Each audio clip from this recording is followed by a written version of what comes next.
Boa noite, a paz, feliz por poder estar aqui falando à igreja. E hoje eu ia compartilhar algo sobre o Salmo 23 ao longo da semana, mas hoje cedo Deus me deu essa palavra, eu quero trazer para vocês.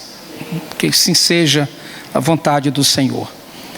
Tema: Salmos que contam a nossa história. Nós estamos estudando o livro de Salmos, já há mais de um ano estamos meditando nos salmos bíblicos. Hoje foi no semanal mais um salmo, Salmo 63, para a meditação dos irmãos.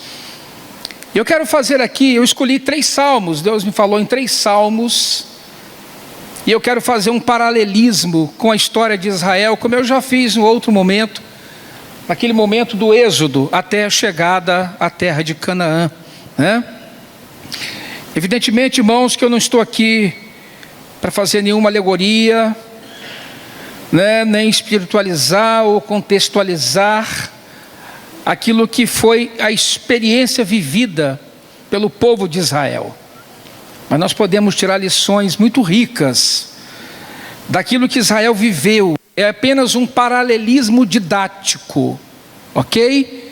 Eu vou pensar no texto do Salmo algo que tem a ver com aquilo que Deus fez conosco ao longo desses 48 anos. Eu não sei se vocês estão lembrados disso, mas daqui a 3 dias nós estaremos iniciando o mês de setembro. E neste mês é sempre lembrado, pela comunidade que aqui se reúne, um tempo de alegria, de festa. A história, do que o Senhor fez na vida da igreja, na nossa vida. E isso é muito importante que a gente esteja lembrando isso sempre, mas sempre mesmo. E estes salmos, eles são salmos de romagem, O povo ia subindo para Jerusalém para ministrar e adorar no templo de Jerusalém. Eram as romarias, Eles iam cantando, eles iam salmodiando, eles iam adorando a Deus, também chamado de Salmo dos Degraus, porque era como se ele fosse passo a passo, subindo até chegar ao Monte Sião, ali onde eles adorariam o Senhor. É muito bonito isso, Mas aquele povo, mesmo tão envolvido, tão encantado com a beleza daquele santuário, com toda a sua cidade santa, de Jerusalém, ainda assim aquele povo estava debaixo de um jugo terrível, de uma casta sacerdotal opressora, E mais do que isso, debaixo de um legalismo que não dava a eles muitas vezes liberdade. Mas Davi, o homem segundo o coração de Deus, foi um que quebrou esses paradigmas. Davi, ele conseguia expressar com toda a sua intensidade o amor que ele tinha ao Senhor. Davi não era muito afeito a regrinhas. Aquilo que estava no coração dele, ele jorrava, fazia jorrar. Vocês vão ver no Salmo 63, que é o salmo agora que está aí no estudo dessa semana, É uma verdadeira declaração de amor dele ao Senhor. É muito lindo, não é possível a gente não chorar. Ele diz ao Senhor que o amor do Senhor é melhor que a própria vida dele. E tudo que ele queria era o amor do Senhor. Então ele tinha uma intimidade com o Senhor que não era muito própria do formalismo dos homens da lei. Davi era um adorador. Isso é lindo demais. E aí, irmãos, o Salmo 126, que eu quero colocar como primeiro desses salmos que vão contar nossa história, fazendo um paralelismo com a história de Israel. No Salmo 126, ele diz: quando o Senhor restaurou a sorte de Sião, a sorte de Jerusalém. Quando ele nos trouxe de volta para Jerusalém, os cativos que estavam em Babilônia. Uma outra versão diz, quando o Senhor tirou do cativeiro. Esse texto fala de uma restauração, de uma mudança não só de geografia, mas algo que estava acontecendo no coração de um povo. Algo que estava acontecendo no coração de uma nação inteira, né? E o versículo 1 ainda diz assim: quando ele fez isso, nós ficamos como quem sonha. Nós ficamos assim, atônitos. Parece que a gente não estava acreditando no que estava acontecendo. Ontem nós estávamos lá em Babilônia, o centro do poder político, religioso, institucional do mundo. Lá, hoje nós estamos aqui na terrinha. Agora nós estamos indo para Jerusalém para adorar o Senhor no santuário. Irmãos, isso realmente é para ser celebrado, não é verdade? Afinal de contas, Deus arrancou Israel de um cativeiro terrível, cruel. E esse era o momento de celebração. Aí o versículo 2 diz: então a nossa boca se encheu de riso, a nossa língua de júbilo. Então dizia-se entre as nações: olha, Deus está fazendo grandes coisas no meio daquele povo ali, ó. Olha, Deus está fazendo alguma coisa de extraordinário no meio daquela nação, que era a nação de Israel. Com efeito, grandes coisas fez o Senhor por nós, por isso estamos alegres. E aí ele diz: restaura, Senhor, a nossa sorte, como as torrentes do Neguebe, aquele aguaceiro que vem e vai levando tudo. Faz isso com a sua amada Israel, Eretz Israel. Faz isso, traz os cativos de volta, traz os que estão debaixo do jugo da opressão, liberta-os desse cativeiro. Essa é a palavra do Salmo. Interessante que ele começa falando que eles ficaram com tanto júbilo, que a boca se encheu de riso e a língua de cânticos. E o Salmo termina fazendo um convite ao choro. Os que com lágrimas semeiam, com júbilo ceifarão. Quem sai andando e chorando enquanto semeia, voltará com júbilo, trazendo os seus feixes. Irmãos, esse salmo me reporta aos primórdios, aos primeiros momentos dessa comunidade. Era um tempo de muita alegria, de muito júbilo.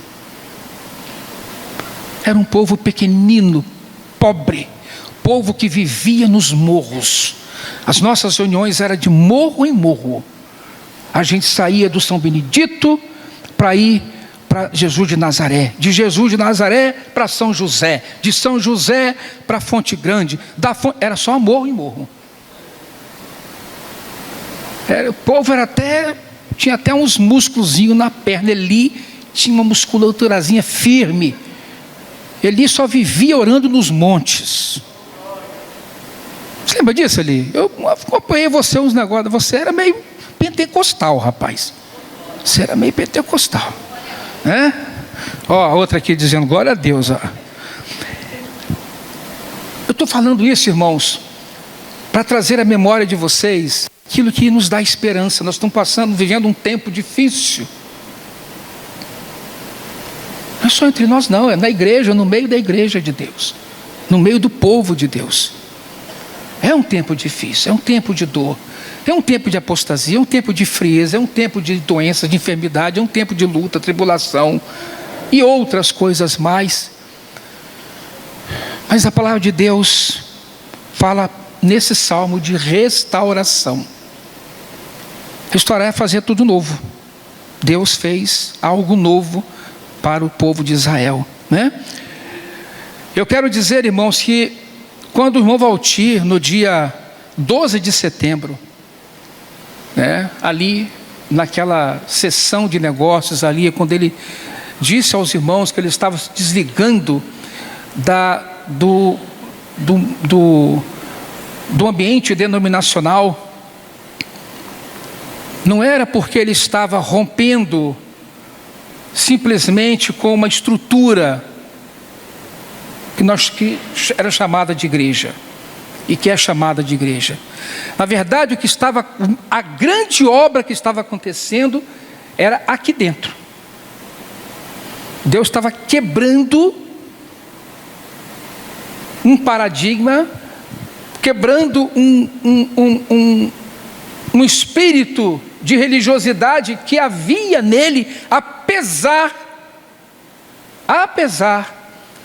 dele ser um homem, um obreiro, um homem extraordinariamente cuidadoso com a igreja onde ele pastoreava ali em Suá. Era verdade. De vez em quando ele aparecia ali em casa para comer uma salada, uma alface, uma galinha ensopada que minha avó fazia. Ele era muito de ir à casa dos irmãos. Mas o que Deus fez conosco naquele momento, e começando através da vida daquele irmão, foi nos arrancar e arrancá-lo de um cativeiro religioso. Babilônia quer dizer confusão, divisão, né? Idolatria, poder político religioso. E na verdade, ele que conhecia muito bem como tudo isso funciona, quando toma aquela decisão, ele sai para fora dizendo: Senhor, eu não sei para onde tu vais me levar, eu só sei que eu não quero mais isso. Eu quero a igreja. Mas o que é a igreja? É ir para Jerusalém. Jerusalém é lá que está, exatamente como diz o salmista, os tronos de justiça. É para lá que nós vamos subir para Jerusalém. Mas agora, Deus primeiro precisa nos arrancar de dentro de nós, coisas que ainda não foram arrancadas. Nós estamos falando de divisionismo, né? Que o Senhor foi quebrando em nossos corações, mas isso, irmãos, não é algo que se fala assim, não. Isso tem que acontecer aqui dentro. Você tem que pedir ao Senhor para tirar de você todo o espírito faccioso e divisionista. Não basta a gente pregar e falar por aí que nós somos isso, somos aquilo, se no meu cotidiano eu não estou pronto para ter comunhão com meu irmão, seja ele quem for. Deus quebrou o jugo do legalismo humano, do farisaísmo e do clericalismo. Isso são coisas que para o Senhor fazer não é coisa fácil. Por isso, nos primeiros momentos da nossa existência como comunidade cristã, como igreja, com testemunho da localidade, Deus encheu a nossa boca de riso. Nos encheu de alegria. Vocês sabem o que eu estou falando. Havia um gozo extremado, uma alegria, que era um negócio assim, irmãos.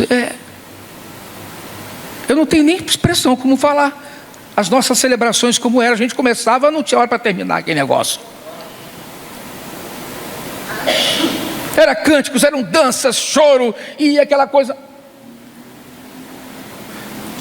É Deus trazendo a compensação, né? A alegria nos nossos corações, o júbilo, Deus trazendo aquele gozo imenso por uma restauração que nós nem mesmo estávamos entendendo o que Ele estava fazendo. Eu, muito menos. Eu era um moleque de 12 anos, depois fiz 14, 20 anos, e ainda assim, sem entender muita coisa. Mas os primeiros anos foram estes anos de alegria misturado com choro. A gente começava a reunião com muita alegria e a gente terminava chorando, um enxugando o rosto do outro, um arranjando um papelzinho para enxugar o rosto do outro, nos abraçando, porque não sabíamos, ou talvez já tivéssemos o entendimento que a nossa ida para Jerusalém seria muito dolorosa. Então o Salmo 126 nos fala de um consolo de Deus aos nossos corações, afinal, Ele estava restaurando a nossa sorte. É verdade, irmãos. Vamos entender isso, vamos fazer essa analogia, vamos fazer aqui esse paralelismo. Assim como Deus tirou aquele povo do cativeiro, lá da idolatria de Babilônia, assim o Senhor também foi nos afastando desse espírito religioso do divisionismo. Olha, eu posso dizer a vocês que os nossos corações devem estar abertos aos irmãos, completamente abertos. Vamos ter comunhão com os irmãos, vamos amar os irmãos, não vamos dividir, não vamos. Não cabe a nós, com a visão que Deus tem nos dado, criar espírito de divisão por onde nós estivermos indo. Nosso espírito deve ser sempre de comunhão e amor. O outro salmo, Salmo 124, tem uma expressão linda: não fosse o Senhor que estivesse ao nosso lado, ou que esteve ao nosso lado, Israel que o diga. Ah, não fosse o Senhor que esteve ao nosso lado, quando os homens se levantaram contra nós e nos teriam engolido vivos, como a sua ira se acendeu contra nós. As águas nos teriam submergido e sobre a nossa alma teria passado a torrente. Águas impetuosas teriam passado sobre a nossa alma. Bendito o Senhor que não nos deu por presa por dente deles. Salvou-se a nossa alma como um pássaro do laço dos passarinheiros. Quebrou-se o laço e nós nos vimos livres. Aqui de novo o salmista fala de livramento. Livramento, irmãos. Ao longo da história da igreja, nós vivemos situações inusitadas. Quando começamos a nos reunir, o primeiro local de reunião nosso foi lá na nossa casa, ali no horto. Era uma copa e um corredor, cheio de irmãos. As reuniões eram bem típicas neotestamentárias, né? Um tinha salmo, outro tinha hino, um orava, outro falava em língua, interpretava. Era um negócio assim bonito de ver. Até Valtir pegar o microfone não precisava de microfone ali, né? Até Valtir pegar a palavra, tinha uma geladeirinha do lado assim, pequena, que não só ele falava, como ele batia na geladeira, não só ele falava, como ele batia naquela geladeira, a geladeira fazia assim. E eu ficava só olhando e achando que aquele negócio não ia, aquela geladeira não ia chegar até o final daquela pregação, mas ela aguentou muitas pregações, aquela geladeira. Assim como aquele órgãozinho de Leti, que ficava assim, que ele balançava para lá e para cá. Era tudo assim, gente. Era tudo meio manco e meio balançando. Mas quando nós começarmos aquele louvor, e começarmos aquele momento de celebração ao Senhor, isso gerou um encantamento em muitas outras comunidades que queriam entender que alegria era aquela. O Senhor estava nos tirando de um cativeiro. Você pode não entender agora o que eu estou falando, ou até de uma certa forma, não gosto quando se fala sobre isso, mas de fato Deus estava nos arrancando de um esquema fechado, travado, e nos levando para um lugar de liberdade, para entender o que era de fato a liberdade. E aí, irmãos, eu lembro de quantos assédios teológicos nós sofremos, a começar pela renovação, depois os irmãos do movimento pentecostal. Eu lembro de reuniões no nosso salãozinho do horto ali, que toda reunião tinha alguém que chegava para nos conhecer e queria ensinar uma coisa nova para a gente. Tem uma reunião que eu nunca esqueço, o irmão fez um círculo assim, e falava assim: vocês têm que falar em línguas. Aí nós assim: mas irmão, mas isso aí tem que ser o derramado do Espírito. Fala: não, é só começar. Vai, começa, lá, começa a falar. E ele chegou perto de mim: vai falando. Eu falei: não vou falar. Eu vou falar o quê? Aí ele saiu dali achando que nós éramos muito tradicionais. Eu acho que nós éramos mesmo, né? Mas já vinha outro com aquela mesma unção pentecostal, chegava e a coisa acontecia, né? Acontecia, tivemos muitas experiências tremendas ali. Uma experiência que eu lembro foi quando Deus revestiu, tocou o Derones numa reunião que ninguém achava Derones em pé mais. Derones ficava embaixo das cadeiras. Era uma coisa se arrastando. Ele disse: levanta esse homem. Ele só que ficava caído. Eu não esqueço isso. E eu ficava assim: eu quero isso, eu quero. Irmãos, nós estávamos em busca de Jerusalém. Nós estávamos indo para Jerusalém. É cântico dos degraus. A gente queria chegar lá. Deus estava nos dando uma visão. Mas a coisa era difícil de entender.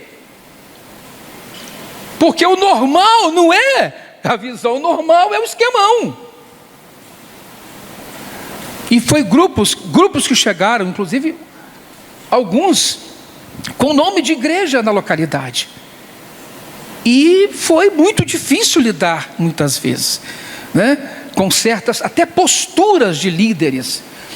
Então Deus foi trabalhando com a gente ali e nos livrando de digamos, propostas, eu diria até algumas indecentes, como alguém que chegou e falou com uma voltinha assim: deixa 1 mês aqui, que quando eu sair daqui você vai estar com 3 vezes mais gente aqui desse lugar. A voltinha: não é isso que eu quero não, meu irmão, tchau. Se eu ficar aqui 1 mês, eu vou lotar isso aqui, você vai ter 3 reuniões aqui de gente. Não é isso que eu quero. E a gente foi ali perseverando. Nós tínhamos nossas reuniões, e normalmente as nossas reuniões eram reuniões de muito louvor, de muito riso, que terminava sempre com muito choro e muito quebrantamento. E Deus foi acrescentando à igreja, né, nova visão, novas visões, novos entendimentos, novo discernimento, e Ele foi ao mesmo tempo nos livrando desses laços dos passarinheiros. Ele quebrava um laço e a gente podia voar novamente livre em direção a Jerusalém. Irmãos, o objetivo do Senhor, o propósito do Senhor é formar um povo livre, uma nação livre. Pode ter certeza disso. Essa comunidade aqui, vocês não são tutelados, vocês sabem disso. Aqui não tem homem que vai dizer o que você tem que pensar, não. Quem tem que fazer isso é o Espírito Santo de Deus no seu coração. Você é servo de Jesus, é Ele que vai destruir. Tem governo, sim, vou falar sobre isso. Tem autoridade, sim, mas tutelar você, esse não é o propósito de Deus. Você não vai ter papa aqui, não. Você vai ter presbíteros, irmãos de liderança. Vocês vão ter irmãos que estão aí, irmãos auxiliares eclesiásticos, irmãos diáconos, que serão presbíteros, ou não, mas estão na escola. O que é certo, irmãos, é que, glória a Deus, aqui você não é forçado, você tem que vir com roupa assim, você tem que orar desse jeito, se você não ora em língua, você não é... Não tem isso. Cada um tem a sua experiência com o Senhor, e isso é maravilhoso. Olha, gente, peça a Deus para te dar entendimento do que eu estou falando. Foi para a liberdade que Cristo nos libertou. Paulo chamou a atenção dos irmãos gálatas, porque eles estavam voltando de novo, desejando se submeter aos mesmos julgos de escravidão a que eles vinham sendo submetidos anos e anos, por causa dos judeus convertidos, que achavam que todos tinham que se circuncidar para poder servir a Jesus. Paulo irritava-se com isso. E ele diz: gente, permanecei, pois, firmes, e não vos submetais de novo a julgo de escravidão. Legalismo, denominacionalismo, ritualismo, isso é julgo de escravidão, isso engessa. Nós não queremos uniformidade aqui. Unidade sim, uniformidade não. É por isso que nós temos, graças a Deus, essa liberdade de estarmos conhecendo aos irmãos e aceitando os irmãos como eles são. Mas não acabou aqui não. Se no primeiro Salmo 126 nós nos alegramos porque o Senhor restaurou a sorte de Sião, restaurou a nossa sorte. No segundo, Ele esteve ao nosso lado, nos livrando do laço do passarinheiro, né? Quando os homens se levantaram muitas vezes contra nós. Mas tem um outro para terminar, o terceiro Salmo, 122. quando o salmista diz: alegrei-me quando me disseram, vamos à casa do Senhor. Olha que bonito isso, gente.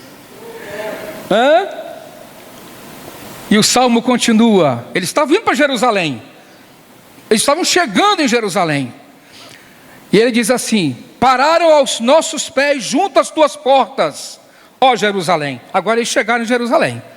Jerusalém, que estás construída como cidade compacta, para onde sobem as tribos do Senhor, como convém a Israel, para renderem graças aos nomes do Senhor. Lá estão os tronos de justiça, os tronos da casa de Davi. Orai pela paz de Jerusalém. Irmãos, o que esse salmo tem a ver com a nossa história? Esse salmo fala de uma grande revelação.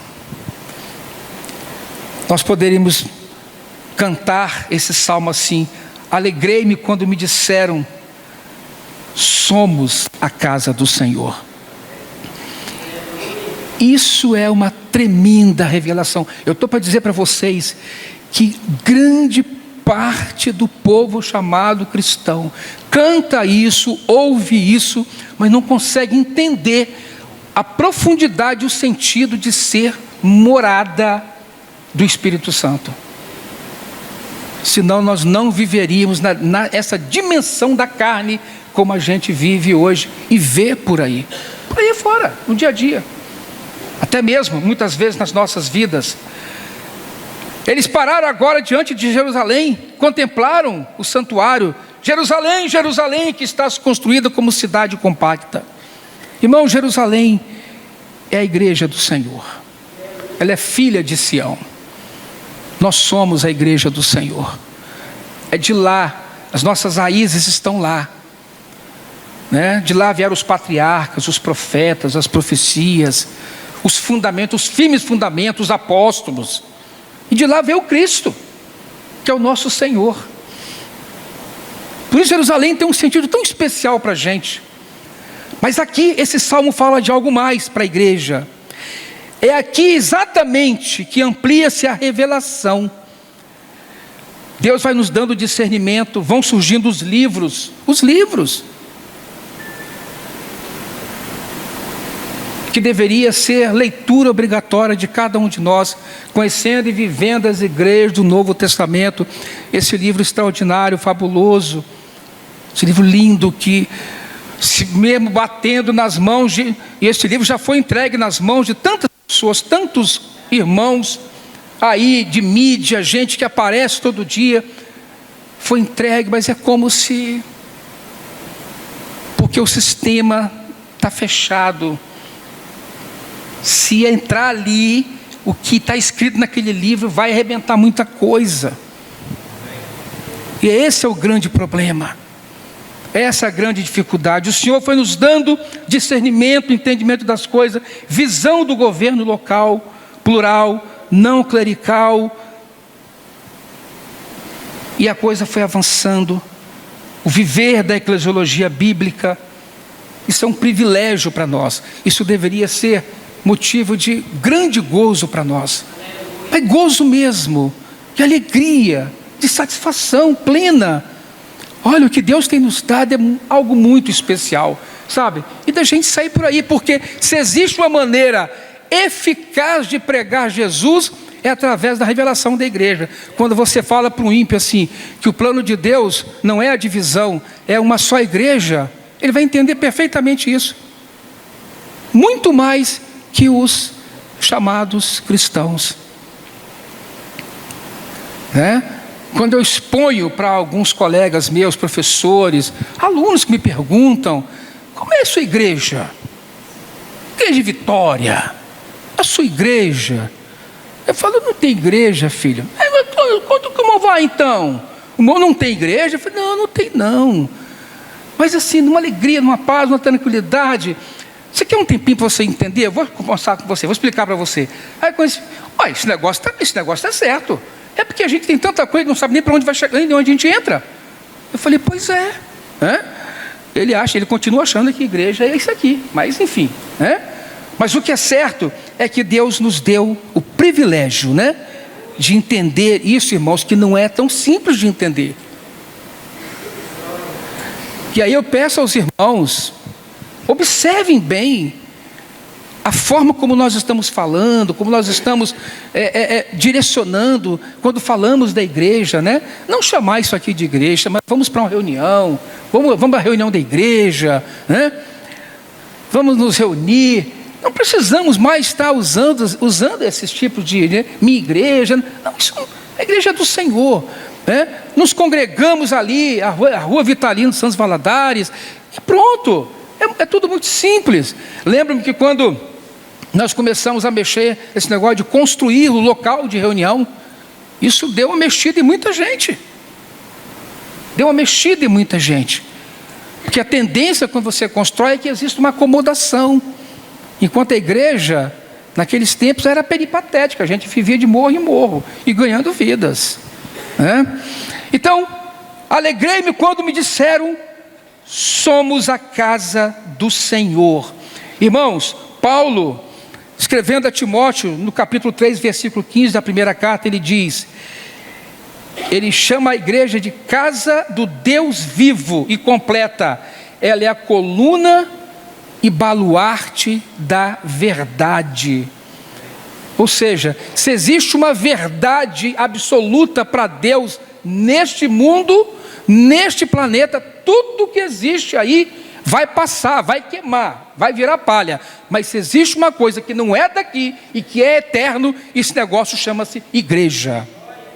É o que está na palavra de Deus, é o que tem de mais importante. E se existe um lugar, alguma coisa, algum lugar que é santo, totalmente santo, que é santíssimo, que é naós para Deus, neste mundo, nesta terra, sou eu e você. É o seu corpo, porque é nele que ele habita. Vós sois o santuário de Deus. Santuário de Deus sois vós. Paulo diz aos irmãos ali em Corinto: por que vocês estão nessa vida de safadeza que vocês estão levando? Vocês são casa de Deus, coluna da verdade, base da verdade. Paulo fala também ali em 1 Coríntios, no capítulo 6, versículos 2 e 3, quando ele chama a igreja, exorta a igreja, porque os irmãos estavam levando outros irmãos à justiça por demandas na própria comunidade. Ele falou: vocês não conseguem julgar as coisas entre vocês mesmo? Não existe ninguém entre vocês que consiga trabalhar essas demandas entre os irmãos? Vocês estão levando isso aos tribunais humanos? Olha o que Paulo fala, olha o que ele diz: não tem ninguém aqui que é capaz de sofrer um dano? Cada um quer sempre reivindicar o seu direito, o que é seu. Não dá para perder em nenhum momento. A gente sempre quer ganhar. Vocês entendem o que é o Evangelho de Cristo? Paulo chamando a atenção dos irmãos no capítulo 6 de Coríntios. E aí ele traz uma coisa que é muito, muito especial. Ele diz: não sabeis vós que nós julgaremos o mundo? Julgaremos os gentios? A igreja, irmãos, ela não é ré, não. A igreja é juiz. Ela vai julgar. O nosso testemunho é o que serve de parâmetro para que os homens vejam e falam: esse povo aí é diferente. Esse povo é povo de Deus. Não que nós vamos ficar lá sentado no trono e o povo passando, não. Isso aí o que vai fazer isso é o juiz, o reto juiz, que é o Senhor. Mas o testemunho da igreja é isso que vai ser usado como vara de medir. É o testemunho da igreja, dos santos. A igreja é juíza e não é. É muita responsabilidade da nossa parte. E em Efésios 3:10, de forma linda, né? Paulo diz que é através da igreja que a multiforme sabedoria de Deus torna-se conhecida, não apenas dos homens, mas também entre principados e potestades. Olha a seriedade desse negócio chamado igreja. Então Deus foi nos dando entendimento dessas coisas, a começar pelo beabá, pela alfabetização, de entender que isso aqui é só um local de reunião, de que igreja somos nós. Esse é o ponto de partida para a gente voar. Agora, saibam, irmãos, que a oposição do inimigo estará sempre sobre ou de frente para enfrentar a igreja do Senhor. Esse não é o entendimento que o inimigo quer que se o povo de Deus começar a entender essa verdade, se as lideranças começarem a entender o propósito de Deus, a força que existe na unidade dos santos, aí esse país pode mudar de verdade. Aí eu acredito que muita coisa pode mudar nas nossas vidas. Eu oro a Deus para que o Senhor traga paz à igreja dele. Eu oro a Deus para que ele traga paz ao meu coração. Eu quero olhar para todos vocês, para cada um de vocês, e não ter nenhuma demanda em meu coração em relação a vocês. Eu quero olhar com alegria, eu quero sentir a alegria de estar no meio de vocês em paz, sem demanda. Claro, vão surgir problemas entre nós, mas eu quero estar pronto, sempre pronto para perdoar e ser perdoado por vocês. O salmista diz: orai pela paz de Jerusalém. Orai pela paz na igreja, no meio do povo de Deus. Irmãos, está faltando paz. Está faltando paz. Que o Senhor tenha misericórdia de nós, que o Senhor guarde os nossos corações, que haja paz em nossos corações, né? O Senhor, na igreja, oremos para que haja paz na igreja do Senhor, comunhão e amor. Que não sejamos mais presos algemados por um cativeiro do divisionismo, mas que sejamos prisioneiros do amor, como diz aquela canção. Essa é a grande verdade. Prisioneiros do amor, como o Senhor nos alcançou, por este amor inexplicável, que é o amor de Jesus. Então, medite depois vocês, Salmo 126, quando o Senhor restaurou a nossa sorte, ficamos como quem sonha, mas não ficamos no sonho. Deus foi aprofundando a realidade, estabeleceu a igreja na localidade, e se Ele não estivesse ao nosso lado, Salmo 124, possivelmente teríamos nos desviado desse propósito. É sério isso que eu estou falando. Provavelmente nos envergonharíamos de falar o que nós... Lembra uma época que nós éramos conhecidos em Vitória como uma igreja sem nome. Tinha um tal de um sorvete aí, sorvete sem nome. Alguém lembra disso? Alguém chupou esse sorvete? Eu chupei esse sorvete. Eles falavam que era a igreja sem nome. Aí as pessoas vinham aqui, Adriano, para saber que igreja sem nome era. Que igreja, esse negócio de igreja sem nome? Não, tem nome. A igreja tem uma denominação, sim. Chama-se Igreja em Vitória. A igreja é, em cada cidade, uma igreja. Esse é o nome que o Novo Testamento traz para o povo de Deus em cada cidade. A localidade é a base de união e divisão nesse aspecto da geografia. Glória a Deus. Então, não fosse o Senhor. E por fim, o Senhor não apenas restaurou a nossa sorte, nos tirando do cativeiro denominacional, o Senhor não apenas esteve ao nosso lado, nos ensinando, nos fartando, nos dando alegria, nos livrando dos laços dos passarinheiros, nos livrando dos assédios teológicos, mas também Ele nos fortaleceu, ampliou a revelação, o discernimento, nos deu crescimento, conhecimento, visão de Cristo e a igreja, visão do governo local plural, e por fim, nos deu uma eclesiologia neotestamentária. Ó, gente, cada item desse aqui dá uma ministração, né? Mas eu vou ficar por aqui, para você ir para casa, ruminar, pensar, e acima de tudo, oremos pela paz de Jerusalém. E eu faço agora um esticadinho assim, dou um pulinho lá para o Oriente Médio. Não fica atribulado com a Ucrânia, nem com Taiwan, não fica atribulado com Rússia, Não fica atribulado com o Brasil, fica não.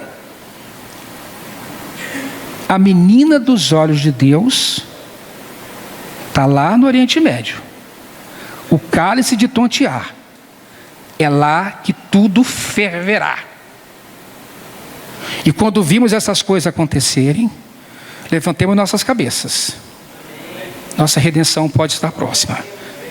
Israel não está ali por acaso. A igreja tem uma responsabilidade de orar por aquela nação, orar por todas as nações, orar por todos os povos. Nada desse negócio de orar por Israel e amaldiçoar palestino, amaldiçoar árabe. Não, Deus também tem um plano para os povos árabes. Eles descendem também de Abraão. Está na hora de nós começarmos a quebrar esses preconceitos, porque o Senhor transformou, nós éramos inimigos dessa nação, e o Senhor fez de nós um só povo. Acabou a inimizade que havia entre nós. Está na hora de nós começarmos a amadurecer e entender essa visão. Não fica preocupado, fica de olho em Jerusalém. Esse é o ponteiro do relógio mundial de Deus. É lá. Agora, oremos pela Ucrânia, oremos pela Rússia, oremos pelos Estados Unidos e oremos pelo Brasil. E oremos pela igreja, para que haja paz em nossas vidas, no nosso relacionamento, na nossa comunhão. E não vamos deixar que nem mesmo esse espírito que está aí, dessa política que está tão presente na nossa vida, em comunidade, possa destruir os vínculos que existem entre nós. Até nisso Deus nos deu liberdade, viu? O jugo denominacional coloca um fardo em cima dos irmãos, mas aqui você é livre. Você tem liberdade para tomar sua decisão. E ore a Deus antes de você dar o seu voto lá. E vá com a consciência tranquila. Vai pela fé, dentro da revelação que Deus te deu. Nós não vamos tutelar você em nada disso. Não vamos furar o seu princípio, o seu conceito, a sua visão de mundo. Nós só queremos que você ore e vá em paz. E quanto à igreja, vivamos em paz aqui, irmãos. Vivamos em paz. Será que não temos maturidade para vivermos em paz? Os governos passam, a igreja permanece. Lembro-me que nós estávamos numa reunião de oração lá no salãozinho do Horto. Eu, o irmão Vitor, 5 horas da manhã. Eu, o velho Vitor, não sei se o Dilon estava junto. Era o dia 15 de março de 1985. Nós íamos terminar a reunião de oração. Irmão Vitor bateu eu queria ficar em casa, porque naquele dia seria a posse de Tancredo Neves, primeiro presidente pós-ditadura militar. Era a posse de Tancredo. Eu estava lá para ver a posse de Tancredo. Acabou a oração, e aí uma irmãzinha chegou e falou assim: não vai ter posse não. Eu falei: como assim? O homem adoeceu, foi internado. Eu falei: foi mesmo? Foi. Aí eu falei, aí começou aquele monte de teoria, né? Porque eu era católico, queria transformar a igreja e transformar o catolicismo em religião oficial do Brasil. Aí os evangélicos começam a fazer aquele monte de teoria. Aí eu falei: meu Deus, o que está acontecendo? Daí a pouco, quem assume? José Sarney, o líder do regime militar ao longo de quase todo o governo. Então, a gente não tem que ficar sofrendo por causa dessas coisas, não. A política é a política, está lá.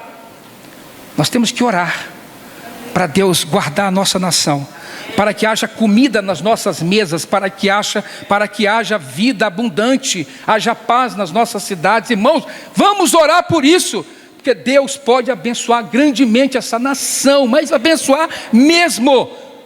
Eu creio nisso. Aí o tempo foi passando, e quantas coisas aconteceram. Estamos aqui, os governos passam, mas a igreja permanece. Portanto, irmãos, alegremos-nos diante do Senhor. Salmo 126, Salmo 124, Salmo 122.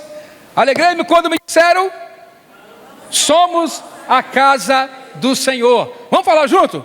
Alegrei-me quando me disseram: somos a casa do Senhor.